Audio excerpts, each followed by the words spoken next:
تخلیق انسانی کے حوالے سے درست اور اسلامی عقیدہ۔ مسلمانوں کا عقیدہ ہے کہ انسانوں کی ابتدا حضرت آدم علیہ السلام سے ہوئی، اور اسی لیے آپ علیہ السلام کو ابو البشر یعنی انسانوں کا باپ کہا جاتا ہے۔ اور حضرت آدم علیہ السلام سے انسانیت کی ابتدا ہونا بڑی قوی یعنی مضبوط دلیل سے ثابت ہے۔ مثلا دنیا کی مردم شماری سے پتہ چلتا ہے کہ آج سے 100 سال پہلے دنیا میں انسانوں کی تعداد آج سے بہت کم تھی، اور اس سے 100 برس پہلے اور بھی کم۔ تو اس طرح ماضی کی طرف چلتے چلتے اس کمی کی انتہا ایک ذات قرار پائے گی، اور وہ ذات حضرت آدم علیہ السلام ہے۔ یا یوں کہیے کہ قبیلوں کی کثیر تعداد ایک شخص پر جا کر ختم ہو جاتی ہے۔ مثلا سید دنیا میں کروڑوں پائے جائیں گے، مگر ان کی انتہا رسول اکرم صلی اللہ علیہ وآلہ وسلم کی ایک ذات پر ہوگی۔ یوں ہی بنی اسرائیل کتنے بھی کثیر ہوں، مگر اس تمام کثرت کا اختتام حضرت یعقوب علیہ السلام کی ایک ذات پر ہوگا۔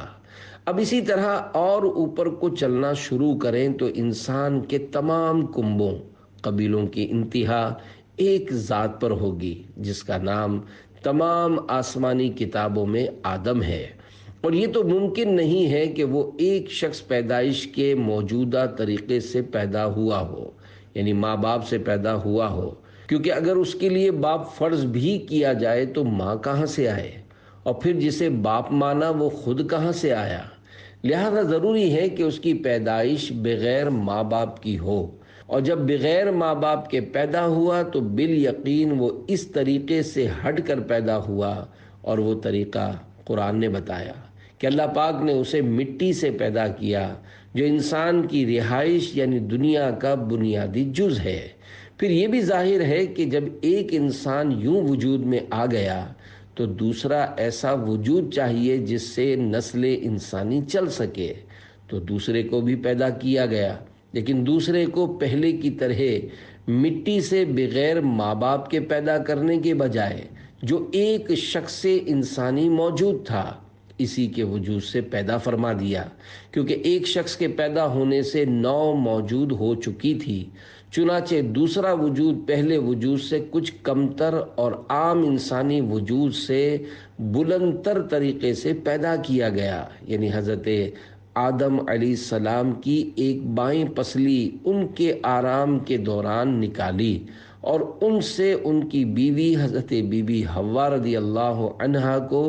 پیدا کیا گیا۔ چونکہ حضرت بی بی حوا رضی اللہ عنہا مرد و عورت والے باہمی ملاپ سے پیدا نہیں ہوئیں،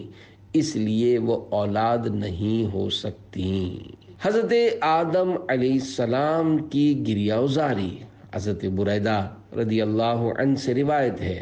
نبی اکرم صلی اللہ علیہ وآلہ وسلم نے ارشاد فرمایا، اگر حضرت داؤد علیہ السلام اور تمام اہل زمین کی گریہ وزاری کا حضرت آدم علیہ السلام کے رونے سے موازنہ کیا جائے تو وہ آپ کی گریہ وزاری کے برابر نہ ہوگا۔